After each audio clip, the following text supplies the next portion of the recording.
नमस्कार सभी मित्रों को, मैं दीक्षा चौधरी। स्वागत है आपका हमारे YouTube चैनल संकल्प हमारा में। तो आज की इस वीडियो में हम मैटर इन अवर सराउंडिंग जो हमारा लेसन है, हमारे चारों ओर पदार्थ के आगे के भाग जो है, चैप्टर जो हमारा बचा है उसके बारे में हम अध्ययन करेंगे। तो हमने कैरेक्टरिस्टिक के बारे में अध्ययन कर रहे थे, मैटर के पदार्थ के कैरेक्टरिस्टिक किस तरह के होते हैं। तो इससे पहले की 3 वीडियो में हम कुछ कैरेक्टरिस्टिकों के बारे में जान चुके हैं, जैसा कि फर्स्ट कि जो पदार्थ हैं वो कैसे होते हैं, गतिशील होते हैं, उसमें गति करने की क्षमता होती है। साथ ही साथ हम ये भी जान चुके हैं जो पदार्थ हैं उनमें अंतराण्विक स्थान होता है, और जो पदार्थ और या फिर द्रव्य हैं वो कणों से मिलकर बने हैं, ये भी हम जान चुके हैं। दूसरा, पदार्थों के बीच आकर्षण बल होता है। थर्ड है ये, पदार्थों के बीच आकर्षण बल होता है, ये हम आज जानने वाले हैं। तो इस वीडियो में हमारा जो टॉपिक रहेगा वो होगा particles of matter attract each other, कि पदार्थ के कण एक दूसरे को आकर्षित करते हैं। नंबर 6 एक्टिविटी आपकी एनसीईआरटी बुक में है, और 6 एक्टिविटी में है हमें ये प्रूफ करने के लिए कि पदार्थ के कण जो है वो एक दूसरे को आकर्षित करते हैं, जो मैटर हैं, पार्टिकल्स ऑफ मैटर हैं, वो अट्रैक्ट करते हैं ईच अदर, दो आपस में। तो ये हमें सिद्ध करने के लिए, प्रूफ करने के लिए हमें एक एक्सपेरिमेंट करना होगा, यानी एक एक्टिविटी होगी आपकी, एक्टिविटी नंबर 6। और इसमें हमें जो मटेरियल होगा वो मटेरियल रिक्वायरमेंट है, बस एक मटेरियल रिक्वायरमेंट है, एक खेल का मैदान, केवल एक खेल के मैदान की हमें रिक्वायरमेंट है। और प्रोसीजर होगा हमारा, प्रोसीजर क्या होगा हमारा, इसमें हम क्या करेंगे, इसमें 4 प्रोसीजर्स होंगे। ठीक है, कितने होंगे? 4। हम लिख देते हैं 1 2 एंड 3 एंड लास्ट होगी हमारी 4। इन 4 प्रोसीजर के बाद हम देखेंगे कि हमारा ऑब्जर्वेशन क्या था, हमने क्या देखा। फिर उसके बाद हम रिजल्ट पे बात करेंगे कि इसका क्या रिजल्ट निकल कर आया, जैसे कि हम पहले की वीडियो में करते आए हैं। तो सबसे पहले हम प्रोसीजर में देखते हैं। अब मान लीजिए आपके पास खेल का मैदान है, और खेल के मैदान में हम क्या करते हैं, ऑब्वियसली खेलते ही हैं। तो बिल्कुल इसी तरह नंबर फर्स्ट में क्या करेंगे, अब इस प्रोसीजर में हमें कुछ क्या चाहिए, स्टूडेंट्स चाहिए, विद्यार्थी चाहिए। तो मान लीजिए कुछ विद्यार्थी हैं, जैसे आपने रस्सा कस्सी का गेम खेला होगा, तो उसमें रस्सी होती है, उसको एक तरफ ये टीम होगी ए, एक तरफ बी टीम होगी। मान लीजिए ये क्या है, एक रस्सी है, और एक तरफ क्या है, ये हमारी बीच वाली लाइन है। तो एक तरफ ए टीम होती है, एक तरफ क्या होती है, बी टीम। यहाँ रस्सी को हटा करके अब हम क्या करेंगे, यहाँ रखेंगे पर्सन। तो यहाँ मैं रेड पेन से बना देती हूँ।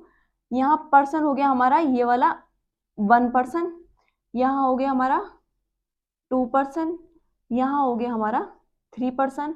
इसी तरह कई सारे पर्सन स्टूडेंट से मिलकर, स्टूडेंट्स मान लीजिए इनको, कई सारे स्टूडेंट से मिलकर ये क्या है, हमारे स्टूडेंट, कई सारे स्टूडेंट से मिलकर एक चेन सी बना लेते हैं।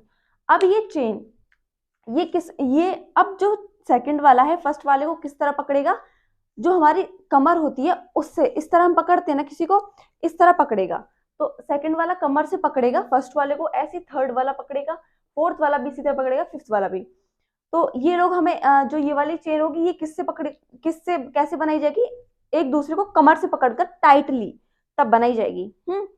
ए टीम इस तरह हो गई। अब इसे हम मिटा देते हैं, और अब देखते हैं बी टीम किस तरह करती है। जो हमारा ए फर्स्ट जो होगा हमारा, इसमें चार प्रोसीजर अपनाए जा रहे थे। फर्स्ट प्रोसीजर में आप लोग लिखोगे कि इसमें क्या होगा, इसमें हमें पीछे से पकड़कर, इसमें एक दूसरे को, विद्यार्थी एक दूसरे को पीछे से पकड़कर टाइटली पीछे से पकड़ेंगे। इस तरह चेन बनेगी। सेकंड वाले में क्या होगा, सेकंड वाला प्रोसीजर में, अब सेकंड वाले प्रोसीजर में होगा, इसमें भी पर्सन होंगे। यहाँ मान लीजिए ये है लाइन, इसमें भी पर्सन होंगे। पर्सन मान लीजिए ये हो गया 1 2 3 4 5, यानी 1 2 3 4 5, इसमें 5 पर्सन हो गए।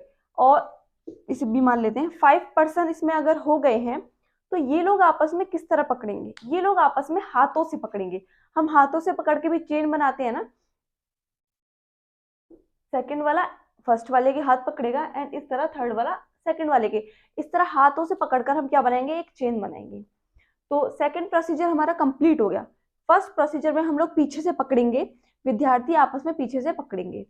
सेकंड प्रोसीजर में क्या होगा कि जो विद्यार्थी हैं वो चेन के थ्रू, हाथों के थ्रू एक चेन बनाएंगे, हाथ पकड़कर हाथों से, ठीक। थर्ड प्रोसीजर में क्या होगा, थर्ड प्रोसीजर में जो विद्यार्थी होंगे, सी मान लेते हैं हम इसको, थर्ड प्रोसीजर के विद्यार्थी होंगे वो क्या करेंगे, 5 बना लेते हैं, 1 2 3 4 5, 1 2 3 4 5। अब ये जो 5 स्टूडेंट हैं ये क्या करेंगे, ये विद्यार्थी उंगलियों को पकड़कर चेन बनाएंगे। जैसे एक उंगली ये एंड देन एक उंगली में इसको पकड़ लूं, ये और ये इसको पकड़ लूं, तो उंगलियों को पकड़ पकड़ कर क्या करेंगे, ये चेन बनाएंगे। तो इस तरह 3 प्रोसीजर हो गए। एक बार मैं दोबारा से रिवाइज करती हूँ कि हमने किस तरह प्रोसीजर बनाए। फर्स्ट प्रोसीजर में हमने क्या किया, आप लोग लिखोगे अपने कॉपी पे, नोटपैड पे, अगर जब आपके पेपर में क्वेश्चन आएगा कि आप सिद्ध करिए कि पदार्थ के कणों के बीच में आकर्षण बल होता है, तो आप कैसे सिद्ध करेंगे, आप इस एक्टिविटी को लिखेंगे और फिर आप आंसर देंगे। तो आप फर्स्ट प्रोसीजर में लिखेंगे कि फर्स्ट सर्वप्रथम जो विद्यार्थी हैं आपस में पीछे से एक दूसरे को बहुत ही टाइटली पकड़ते हैं, ठीक। सेकंड में क्या लिखेंगे, सेकंड में लिखेंगे द्वितीय श्रृंखला बनाने के लिए विद्यार्थी अपने हाथों को एक दूसरे को हाथों से पकड़ते हैं, ठीक है। तीसरे इसमें क्या लिखेंगे, तीसरे प्रोसीजर में लिखेंगे, अब तृतीय प्रोसीजर में विद्यार्थी एक दूसरे को उंगलियों से पकड़ते हुए श्रृंखला बनाते हैं, ठीक है। तो 3 श्रृंखला यानी लाइन बनी, ठीक है, ये 3 तरह की लाइन बनी। अब चौथे प्रकार के जो विद्यार्थी होंगे वो क्या करेंगे, चौथे प्रकार के विद्यार्थी का एक ग्रुप होगा, वो ग्रुप क्या करेगा, वो ग्रुप इनको ब्रेक करने का कोशिश करेगा, इनकी जो चेन है उसको तोड़ने की कोशिश करेगा। अब आप सोचिए कौन सी चेन जल्दी टूटेगी, क्या ये वाली जो पीछे से टाइटली पकड़ी हुई है, या ये वाली जो हाथों से पकड़ी हुई है, या ये वाली जो उंगलियों से पकड़ी हुई है, बताइए आप।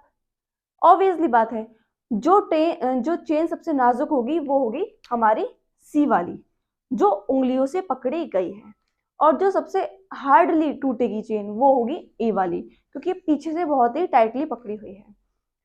तो अब हमारा प्रोसीजर हो गया कंप्लीट। ऑब्जर्वेशन में हमने क्या ऑब्जर्व किया, ऑब्जर्व में जो मैंने आपको बताया अभी वही ऑब्जर्वेशन है।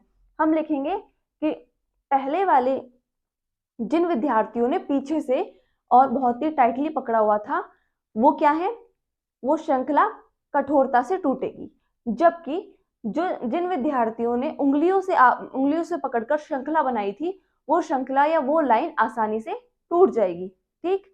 अब रिजल्ट क्या आएगा, इसका रिजल्ट आएगा कि अब हमने इस एक्सपेरिमेंट या फिर इस एक्टिविटी के थ्रू जाना कि अब हम इन विद्यार्थियों को क्या समझ लेते हैं, इन विद्यार्थी को हम पदार्थ के कण समझ लेते हैं। क्या समझ लीजिए, अभी हमने इन्हें विद्यार्थी माना था, अब आप इन्हें पदार्थ के कण समझते हुए, अब हम इन्हें विद्यार्थियों को पदार्थ के कण समझते हुए यह कह सकते हैं कि जिस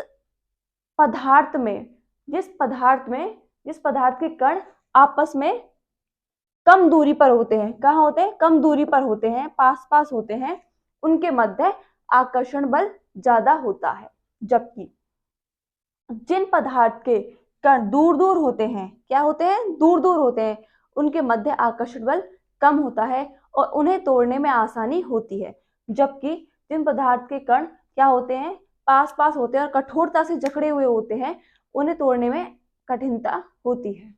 तो इस प्रूफ के थ्रू हम इस एक्टिविटी के थ्रू हम ये समझ चुके हैं कि जो पदार्थ के कण हैं उनके बीच क्या है, मध्य आकर्षण बल है, क्योंकि पदार्थ के कणों को तोड़ने में क्या हो रही है, हमें परेशानी हो रही है। अब परेशानी हो रही है तो यानी उनके मध्य क्या है, आकर्षण बल है, अट्रैक्शन फोर्स है। जैसे कि मैग्नेट होती है, एक मैग्नेट दो मैग्नेट, ठीक है, उनके अगर विपरीत नॉर्थ साउथ पोल को हम पास में लेके आते हैं तो वो क्या करती है, अट्रैक्ट करती है। तो वही आकर्षण बल पदार्थ के कणों के बीच में भी होता है। अब जो हमारा एक्टिविटी नंबर 7 है, इसमें हम जानने वाले हैं विभिन्न पदार्थों के कणों के मध्य भिन्न आकर्षण बल कार्य करता है। अब ऐसा नहीं है कि पदार्थ हमारे क्या हैं, पदार्थ हमारा जल भी है, ठोस भी है, ठोस में लकड़ी और बोर्ड, चेयर, टेबल, पत्थर, ये सब क्या है, ठोस है। और सोना, चांदी, मेटल भी क्या है, ठोस है।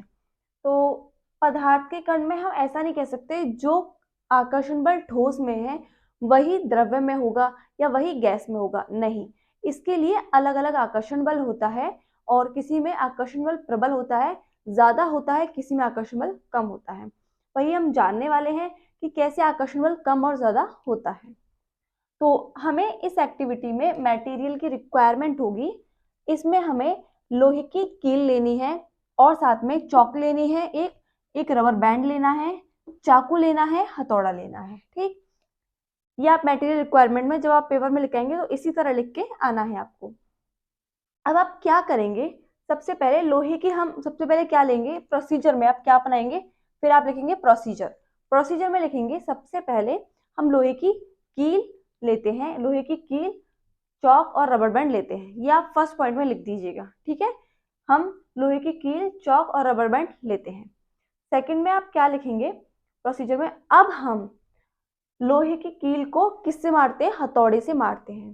ठीक, और चौक को किससे मारते हैं, हथौड़े से मारते हैं, तथा रबर बैंड को हम खींचते हैं। क्या करते हैं, खींचते हैं, क्योंकि हथौड़े से मारने पर रबर बैंड पे कोई असर नहीं पड़ेगा, तो हम उसको क्या करेंगे, खींचेंगे। क्योंकि अलग अलग पदार्थ को तोड़ने के लिए अलग अलग विधि अपनाई जाती है। ऐसा नहीं है कि हर किसी पदार्थ को एक तरह से हम तोड़ दें। तो रबर बैंड को क्या करेंगे, हम खींचेंगे। अब क्या होगा, प्रोसीजर के बाद आप ऑब्जर्वेशन में देखेंगे। ऑब्जर्वेशन में अब हमने क्या पाया, जब आप लोहे की कील को हथौड़े से मारेंगे, मान लीजिए ये लोहे की कील, अब इसको हथौड़े से मारेंगे इस तरह, तो क्या होगा, ये नहीं टूटने वाली। मान लीजिए इधर उधर से क्या हो जाएगी, पिचक जाएगी, लेकिन टूटेगी नहीं। तो जो लोहे की कील होगी वो आसानी से नहीं टूटने वाली। जबकि आप चौक को मारेंगे तो वो क्या होगा, वो एकदम चकनाचूर हो जाएगी। क्या हो जाएगी, एकदम चूरा हो जाएगी उसका। थर्ड, जब आप रबर बैंड को खींचेंगे, या पहले हथौड़े से ही मार लीजिए, हथौड़े से मारेंगे तो उस पर कोई असर नहीं पड़ेगा। जबकि अगर हम उसे खींचेंगे तो एक लिमिट तक तो वो खिंचती जाएगी, है ना, एक लिमिट तक वो खींचेगी, बहुत दूरी तक। आप रबर बैंड को देखिएगा तो बहुत दूरी तक खींचती है। बहुत दूरी खींचने के बाद तब वो टूटती है, जब आप ज्यादा ही उसको खींच लेते हैं। ये हमने ऑब्जर्वेशन में पाया। अब आप रिजल्ट में क्या लिखेंगे, आप रिजल्ट में लिखेंगे कि अतः इससे सिद्ध होता है कि जब हमने लोहे की कील को हथौड़े से मारा तो वो आसानी से नहीं टूटी। यानी लोहे की कील की जो लोहे की कील के लोहे की कील के अंदर जो आकर्षण बल था पदार्थों के, जो ये इसके जो कण थे, लोहे की कील के कण, उनके मध्य आकर्षण बल क्या था, ज्यादा था। उनके बल आकर्षण बल क्या था, ज्यादा था। ज्यादा था तो इसकी वजह से वो आसानी से नहीं टूटी। इसके विपरीत चौक के जो कण हैं उनके मध्य आकर्षण बल क्या था, कम था। इसीलिए वो आसानी से हथौड़े से मारने पर एकदम चूरा हो गई और टूट गई। जबकि रबर बैंड को हमने एक निश्चित लिमिट तक खींचा तो वो आसानी से नहीं टूटी। यानी रबर बैंड के अंदर भी क्या है, रबर बैंड के अंदर भी कणों के मध्य आकर्षण बल क्या है, अधिक है। ठीक है, अतः इससे ये सिद्ध होता है कि भिन्न भिन्न पदार्थ, क्योंकि लोहे की जो छड़ थी, लोहे की जो कील थी वो भी अलग पदार्थ थी, चौक भी अलग थी, रबर बैंड भी अलग थी। तो अतः इससे सिद्ध होता है कि भिन्न भिन्न पदार्थों के जो कण हैं उनके बीच में आकर्षण बल भी क्या होता है, अलग अलग होता है, भिन्न भिन्न होता है। अब हमारी एक्टिविटी 8 में है। 8 में हम क्या सिद्ध करने वाले हैं, जल के अणुओं के मध्य आकर्षण बल का अध्ययन करना। अब हम एक्टिविटी 8 के अंतर्गत जल के जो अणु होते हैं उनके मध्य आकर्षण बल का हम अध्ययन करेंगे। अब हम एक्टिविटी 8 में मेटल की जो हमें रिक्वायरमेंट है वो है एक थाली तथा जल। मेटल जो एक्टिविटी 1 है इसमें हमें एक थाली लेनी होगी और उसमें जल भरना होगा। अब थाली में जल भरकर हम क्या करेंगे, जैसे ही आप थाली में जल भरेंगे आप सबसे पहले क्या लिखेंगे, मेटल रिक्वायरमेंट। मेटल रिक्वायरमेंट में आप लिखेंगे एक थाली तथा जल। उसके बाद आप लिखेंगे प्रोसीजर। प्रोसीजर में हमें क्या प्रोसीजर अपनानी है वो लिखेंगे। तो प्रोसीजर में लिखेंगे जब हम एक थाली, सबसे पहले लिखेंगे जब हम एक थाली लेते हैं तथा थाली में हम जल लेते हैं। थाली में जल लेने के बाद हम उसे उंगली से काटते हैं। किसको, पानी को। थाली में जल लेने के बाद उस जल को हम क्या करते हैं, उंगली से काटते हैं। ठीक, अब ऑब्जर्वेशन को इसमें आप छोड़ दीजिए, स्किप कर दीजिए, सीधे रिजल्ट पर आ जाइए, क्योंकि ये छोटा सा ही प्रोसेस है। तो रिजल्ट में हम लिखेंगे अतः हम पाते हैं कि जब हम जल को उंगली से काटते हैं तो जल क्या है, कटता नहीं है। अतः इससे सिद्ध होता है कि जल के कणों के मध्य जो आकर्षण बल है वो बहुत ज्यादा अधिक है। अधिक होने के कारण हम उस जल को काट नहीं पाते। अतः जो हमारा एक्टिविटी 6, 7 और 8 इनसे सिद्ध हो चुका है कि जो पदार्थ के कण हैं उनके मध्य क्या होता है, आकर्षण बल होता है जो उनके कणों को बांधे रखता है। और भिन्न भिन्न पदार्थों में भी अलग अलग आकर्षण बल होता है। ये भी हम एक्टिविटी 7 में देख चुके हैं। तो आई होप आप लोगों को ये क्लियर हुआ होगा। अगर आपको मेरी वीडियो अच्छी लगी हो तो प्लीज वीडियो को लाइक करें, चैनल को सब्सक्राइब करें और अपने ज्यादा से ज्यादा दोस्तों में शेयर करें। मिलते हैं नेक्स्ट वीडियो में।